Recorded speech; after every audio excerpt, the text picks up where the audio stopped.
মুসলিম ঐক্যের ভিত্তি কি? আজকে সবাই অনুভব করছে ঐক্য দরকার, ঐক্য সবাই চায়, কিন্তু ঐক্যের ভিত্তি নিয়ে আলোচনা করতে চায় না। এক বাক্যে ঐক্যের ভিত্তি হলো মানহাজুস সালাফ, অর্থাৎ সালাফদের মানহাজ। আপনারা খেয়াল করবেন, রাসূল সাল্লাল্লাহু আলাইহি ওয়াসাল্লামের সময়ে কোনো দলাদলি ছিল না। খারেজিরা যে দলাদলি করতে চেয়েছিল, এটা করতে গিয়ে তারা অভিশপ্ত হয়েছে, তারা লাঞ্ছিত হয়েছে। এরপরে আবু বকর রাদিয়াল্লাহু আনহুর সময়ে মুসলিমদের মধ্যে কোনো দলাদলি ছিল না। যারা কিছু মানুষ বলাবলি করছিল যে এই আবু বকর খলিফা হিসাবে অযোগ্য, তাকে পদত্যাগ করানো উচিত, তিনি যে নিজে পদত্যাগ করেন। নাউজুবিল্লাহ। মানে আবু বকর রাদিয়াল্লাহু আনহু খলিফা, এরপরেও কিছু মানুষ সমালোচনা করছে। আপনি আরেকটু খেয়াল করেন, রাসূল সাল্লাল্লাহু আলাইহি ওয়াসাল্লাম যখন দায়িত্ব পালন করছিলেন, তাকে লক্ষ্য করে খারেজিরা বলেছিলেন, এই দিকে মুহাম্মদ, মুহাম্মদ তুমি ইনসাফ করো। আস্তাগফিরুল্লাহ। রাসূল সাল্লাল্লাহু আলাইহি ওয়াসাল্লাম ধমক দিয়ে বলেছিলেন, ওয়াইহাক ইল্লাম ইয়াদিল ফামাই ইয়াদিল। আরে আমি যদি ইনসাফ না করি তাহলে ইনসাফ কে করবে? একবারে সরাসরি ধমক দিয়েছিলেন। তো রাসূল সাল্লাল্লাহু আলাইহি ওয়াসাল্লামের কাজের ব্যাপারে কিছু লোকের যদি আপত্তি থাকে, একজন রাসূল, শুধু রাসূল না, শ্রেষ্ঠ রাসূল সাইয়্যিদুল মুরসালিন, তার ব্যাপারে যদি আপত্তি থাকে, পরবর্তীতে যারা কাজ করবে তাদের ব্যাপারে থাকবেই। আবু বকর রাদিয়াল্লাহু আনহুর মতো যোগ্য মানুষদের মধ্যে আর কেউ নেই, নবী রাসূলদের পরে আর কেউ নেই। যদিও আল্লাহ অনেক নবীর চেয়েও সম্মান আবু বকরকে দিবেন। এত বড় ব্যক্তি, যোগ্য, বিচক্ষণ, তিনি খলিফা, তাও আপত্তি। কিন্তু ঐক্য ভাঙতে পারেনি। এরপরে খলিফা হলেন ওমর রাদিয়াল্লাহু আনহু। তখনও খারেজিরা চেষ্টা করেছে, ইহুদিরা চেষ্টা করেছে, ওমর রাদিয়াল্লাহু আনহুকে হত্যা করলো, কিন্তু সাহাবীদের মধ্যে ঐক্য ভাঙতে পারেনি। ওসমান রাদিয়াল্লাহু আনহু খলিফা হলেন। ওসমান রাদিয়াল্লাহু আনহু, তাকেও হত্যা করা হলো, কিন্তু ঐক্য তখনও ভাঙতে পারে না। খারেজিরাই হত্যা করলো তাকে। এরপরে খলিফা নিযুক্ত হলেন আলী রাদিয়াল্লাহু আনহু। এরপরে হলো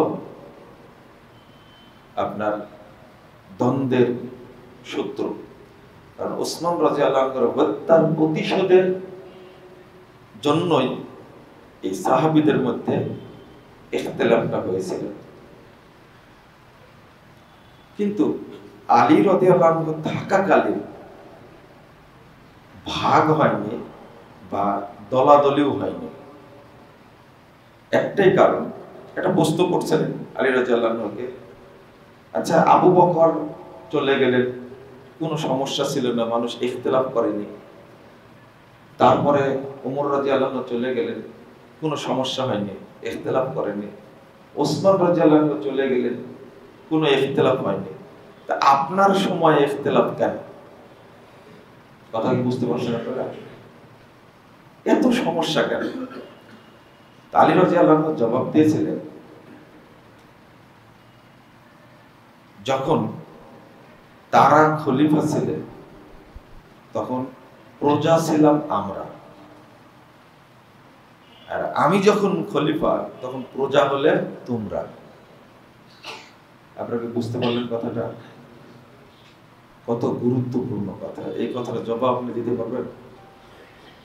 তারা যখন খলিফা ছিলেন তখন প্রজা ছিলাম আমরা, আর আমি যখন খলিফা তখন তোমাদের মতো মানুষ প্রজা। মানে এই ছোট্ট কথার দিকে আমাকে আপনাকে ফিরে যেতে হবে, এই জন্য কথাটা নিয়ে আসলাম। ওই কথা থেকে ফিরে যেতে হবে। অর্থাৎ রাসূল সাল্লাল্লাহু আলাইহি সাল্লাম, সাহাবায়ে কেরাম যে মানহাজের উপরে অটল ছিলেন, ওই মানহাজে আপনি অটল থাকলে কখনো আপনার মধ্যে অনৈক্য, বিভক্তি সৃষ্টি হবে না, প্রশ্নই আসে না, হবে না। তাদের সময় হয়নি। আর যখনই আপনি মানহাজ থেকে দূরে সরে যাবেন তখনই ঐক্য, বিভক্তি, বিশৃঙ্খলা, মানে বিপর্যয় সবই চলে আসবে। যেমন এই হাদিসের ব্যাখ্যায় বলছেন, আল্লাহ বলছেন, রাসূল সাল্লাল্লাহু আলাইহি ওয়াসাল্লাম বলছেন, ইয়াদুল্লাহি আলাল জামাআহ, ঐক্যবদ্ধ কাফেলার উপরেই আল্লাহর রহমত আছে। তো এইটার ব্যাখ্যা দিতে গিয়ে বলছেন যে আই সাকিনাতুহু ওয়া রাহমাতুহু আলাল মুত্তাফিকিন, যারা ঐক্যবদ্ধ থাকে রহমত কেবল শুধু তাদের উপরে নাজিল হয়। ওয়া সাকিনাতুহু, এবং আল্লাহর বিশেষ যে সাকিনা এটা তাদের উপরে নাজিল হয়। ওয়া হুম বাঈদুম মিনাল আযা ওয়াল খাউফ ওয়াল ইসতিরাব, ঐক্যবদ্ধ থাকলে তারা ভীতি, তারপরে শঙ্কা, বিপর্যয় থেকে অনেক দূরে থাকে। ফাইদা তাফাররাকু, যখনই উম্মাহ বিভক্ত হয়ে যাবে, ফাসাদাতিল আহওয়াল, তখন তাদের সার্বিক অবস্থা বিপর্যস্ত হবে, নষ্ট হয়ে যাবে। ফাসাদাতিল আহওয়াল, সার্বিক অবস্থা নষ্ট হয়ে যাবে। ওয়া উকিয়া বাসুহুম বাইনাহুম, এবং তাদের মধ্যে পরস্পরে চরম বিশৃঙ্খলা সৃষ্টি হবে। তারপরে ফাজালাতির রাহমা ওয়াস সাকিনা, আর তখনই সমাজের মধ্যে আল্লাহর রহমত এবং সাকিনা তাদের কাছ থেকে দূরে চলে যাবে। তো আমরা এই অবস্থাটা বুঝতে পারি না। উসমান রাদিয়াল্লাহু আনহুর হত্যাকে কেন্দ্র করে বিভক্ত হয়ে গেল, কিন্তু দল হলো না। আয়েশা রাদিয়াল্লাহু আনহা দাবি করলেন যে আগে হত্যার বিচার করতে হবে, কিন্তু খলিফা ওমর রাদিয়াল্লাহু আনহু, তিনি আলী রাদিয়াল্লাহু আনহু বিচক্ষণ মানুষ, বুঝছিলেন যে এই মুহূর্তে হত্যার বিচার করতে গেলে বিপর্যয়টা আরো বেশি হবে, করলেন না। এই মূল ঝামেলাটা ছিল এই জায়গায় ইহুদিদের চক্রান্ত, যেটা শুরু হয়েছিল আবু লুলুর মাধ্যমে, ওমর রাদিয়াল্লাহু আনহুকে হত্যার মাধ্যমে। আপনি একটু ভেবে দেখেন যে 4 জন শ্রেষ্ঠ খলিফা, তার মধ্যে 3 জনকে হত্যা করা হয়েছে, 3 জনকে হত্যা করা হয়েছে। 4 জন শ্রেষ্ঠ মানুষ, নবী রাসূলদের পরে শ্রেষ্ঠ মানুষ 4 জন, এই 4 জনের মধ্যে হত্যা করা হয়েছে 3 জন খলিফাকে। তা ওমরের মতো খলিফা, ওসমানের মতো খলিফা, আলী রাদিয়াল্লাহু আনহু খলিফা রাদিয়াল্লাহু আনহু, তাদের মতো খলিফাকে হত্যা করা হয়েছে। মূল কারণ পিছনে ছিল ষড়যন্ত্র। এই ষড়যন্ত্রটা ছিল ইহুদিদের ষড়যন্ত্র। কিন্তু আপনি মওদুদী সাহেবের একটা বই আছে না, খেলাফত ও রাজতন্ত্র, এই বইটা কেউ পড়বেন না, এই বইটা কেউ পড়বেন না। এই বইটা উর্দু ভাষায় যত কড়া করে লেখা, বাংলা অনুবাদ করতে গিয়ে একটু শিথিল করেছে, পড়ে হতবাক হয়েছে যে ওসমান রাদিয়াল্লাহু আনহুর উপরে সরাসরি কলম দিয়ে অভিযোগ পেশ করা হয়েছে। নাউযুবিল্লাহ, আস্তাগফিরুল্লাহ। এজন্য বলছে আপনারা কেউ পড়বেন না, কোন মুসলমান এই বই পড়তে পারবে না, কোন মুসলমান পড়তে পারবে না এই বই। এরপরে মুয়াবিয়া রাদিয়াল্লাহু আনহুকে অনেক কটাক্ষ করা হয়েছে। আল্লাহ যেন আমাদেরকে হেফাজত করেন। অথচ ছোট্ট একটা ঘটনা, যেটা ওসমান রাদিয়াল্লাহু আনহুকে কি স্বজন প্রীতিতে আক্রান্ত, এ ধরনের কথা বলা যাবে? তার কত মর্যাদা! এর পিছনে ছিল যে ইহুদিদের চক্রান্ত, ষড়যন্ত্র। এই জিনিসটা আমরা অনেকেই বুঝতে পারি না। আমরা মুয়াবিয়া রাদিয়াল্লাহু আনহুকে দোষারোপ করি না, দোষারোপ করা যাবে না। আচ্ছা, আপনারা দুই ভাইয়ে দ্বন্দ্ব করছেন, দুই ভাইয়ে দ্বন্দ্ব করছেন, মারামারি করলেন, ভাই মরেও গেল একটা, এই জান্নাতি না জাহান্নামী? বলে যে মরলো যে, সে জাহান্নামী না জান্নাতি? যে মারলো সে জান্নাতি না জাহান্নামী?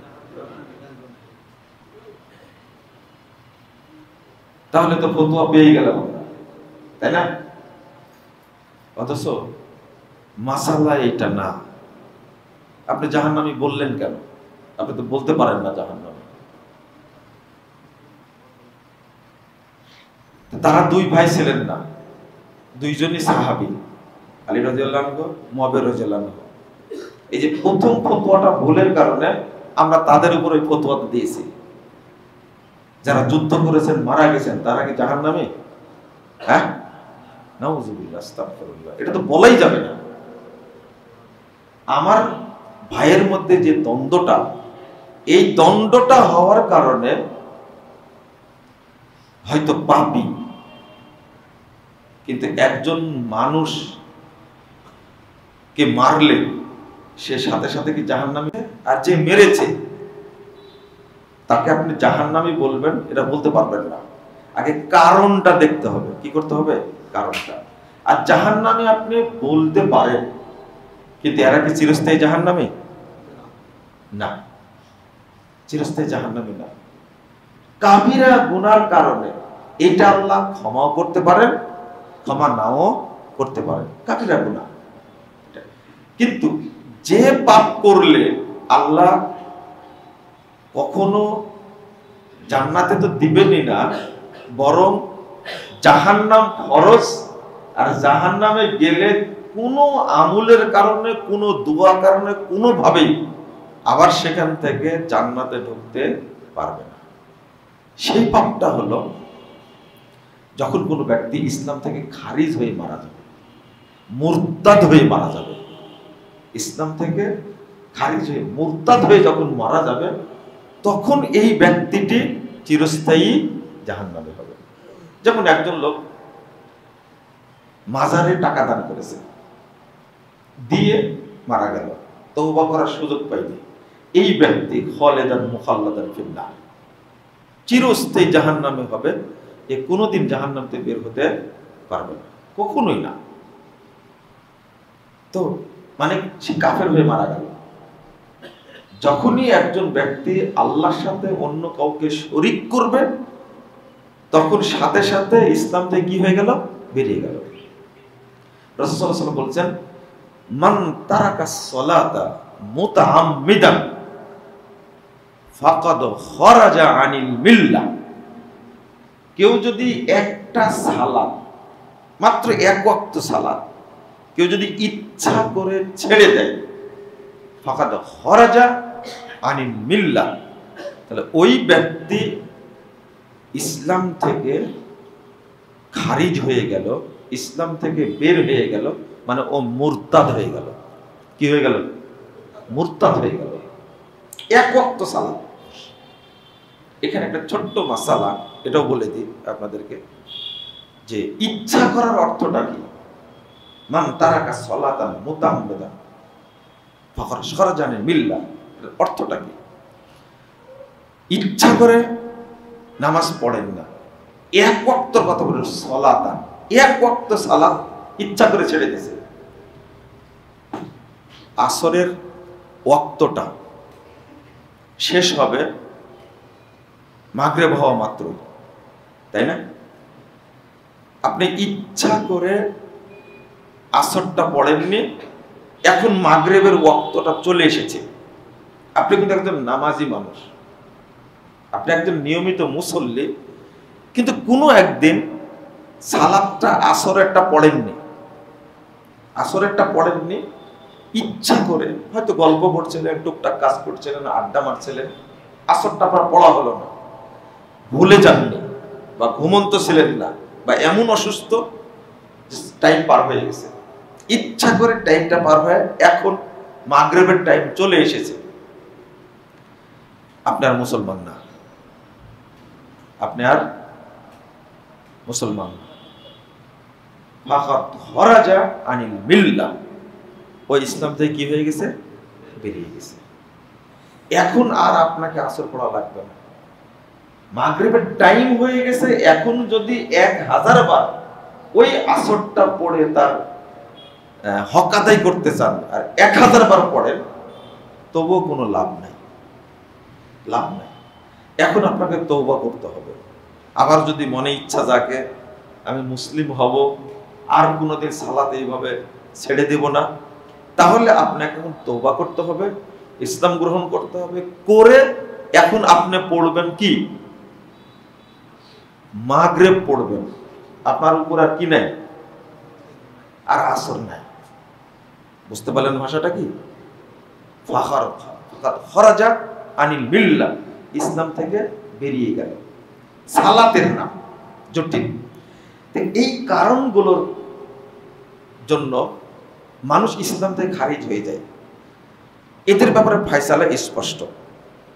কিন্তু আমরা এমন ফতোয়া দেই, এখানে কোনো মানুষ জাহান্নামী হলেও একটা শর্ত আছে, একটা স্থায়ী জাহান্নামে না সাময়িক জাহান্নামে, এই মাসালাটা কিন্তু আমরা জানি না।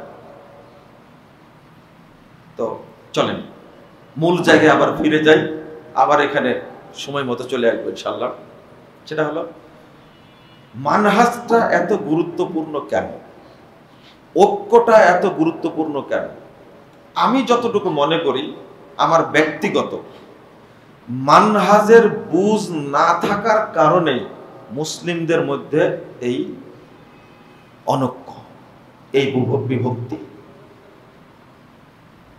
মানহাজটা হলো নীতি, আদর্শ, অর্থাৎ মানহাজুস সালাফ। সালাফরা যে নীতির উপরে প্রতিষ্ঠিত ছিলেন, সেই নীতির উপরে থাকলে আপনার বিপর্যয় আসবে না, আপনি সিরাতে মুস্তাকিম থেকে কখনো বিচ্যুত হবেন না, এবং আপনার জন্য জান্নাত নিশ্চিত হবে ইনশাআল্লাহ। কেন বলছি? রাসূল সাল্লাল্লাহু আলাইহি সাল্লাম বললেন, আমার উম্মত বিভক্ত হবে 73 দলে। আর তোমরা তো জানোই 72 দলে বিভক্ত হয়েছিল কারা? বনী ইসরাঈলরা। ওয়াসাতাফতারিকু উম্মতি আলা 73 মিল্লাহ। আর আমার উম্মত বিভক্ত হবে 73 দলে, কুল্লুহুম ফিন্নার। এই 73 দলের সবই জাহান্নামে যাবে ইল্লা মিল্লাত ওয়াহিদা, একটি ব্যতীত। সাহাবীরা প্রশ্ন করলেন, কল মান হে ইয়া রাসূলুল্লাহ, রাসূল এই দলটি কারা যারা জান্নাতে যাবে? মনে করেন যে 73 কোটি মানুষ, তার মধ্যে জাহান্নামে যাবে কয়টা? 72 কোটি। আর 1 কোটি কি জান্নাতে যাবে? 1 কোটি বেশি না 72 কোটি বেশি? 72। আপনারা অনুবাদ করেন এটা, আমার উম্মতদের 73 কাতারের 72 কাতার জাহান্নামে যাবে, 1 কাতার কাতার মসজিদে না হয় না বাজারে হয়? বাজারে হয় না কাতার? তাহলে যারা জাহান্নামে যাবে তারা সবাই কিন্তু এই কাতারের মানুষ। এই ৭২ কাতারের মধ্যে একজনও কিন্তু অমুসলিম নাই, ইহুদি খ্রিস্টান নাই। এটা একটা হলো উম্মতে দাওয়া আর একটা হলো উম্মতে ইজাবা। এরা হলো উম্মতে ইজাবা, যারা দাওয়াতটা কবুল করেছে। তাহলে এই ৭৩ দল, এই ৭৩ দল একজনও ইহুদি খ্রিস্টান বা অমুসলিম না। কথা কি বুঝতে পারলেন? এই হাদিসটা আজকে নতুন করে জেনে নেন। এই ৭৩ দলের একজনও কিন্তু কি অমুসলিম না, ইহুদি খ্রিস্টান না, এরা সবাই কি মুসলিম। আমি তো এই ৭২ দলের লোকই খুঁজে পাই না, এই ৭২ দলের লোক কিন্তু খুঁজে পাই না, আপনিও পাবেন না। ৭২ দলের কারা? যাদেরকে আমরা বললাম এরা কি ৭২ দলের অন্তর্ভুক্ত? মনে করেন একটা দল আছে নামাজই পড়ে না, এরা কি ৭২ দলের? যারা নামাজ পড়ে না, শুক্রবারে শুধু পড়ে, রমজানে পড়ে, 2 ঈদ পড়ে, এরা কি মুসলিম? এরা কি বলতে পারেন না কেন? কাফের। হ্যাঁ, এরা কাফের। আমি আগে উদাহরণ দিলাম না, একজন মুসল্লি সালাত পড়ে, ইচ্ছা করে ওয়াক্তের মধ্যে এক ওয়াক্ত পড়েনি, তাই কি হয়ে গেছে? কাফের হয়ে গেছে। আর যে বছরে 2 বার পড়ে ও কি মুসলিম? উল্টা কিন্তু একটা কথা কড়া করে বললেও ভালো হয়, কিন্তু বলছি না। এদেরকে কাফের মনে না করলে আপনি কি? আমি বললাম না, কিন্তু শুধু একটা প্রশ্ন করে রাখলাম। এটা বুঝেননি কথা? এরা তো মুশরিক। যারা নামাজ পড়ে না, রমাদান মাসে পড়ে, জুমা শুধু পড়ে, এরা কি মুসলিম না কাফের? কাফের। ধুর, কাবার মুতল্লি নামাজ পড়ে কোনো লাভ হয়নি, তাই মুশরিক কাফের হয়ে মারা গেছে। আর আপনি 2 ঈদ পড়েন, তাই মুসলমান মনে করেন নিজেকে?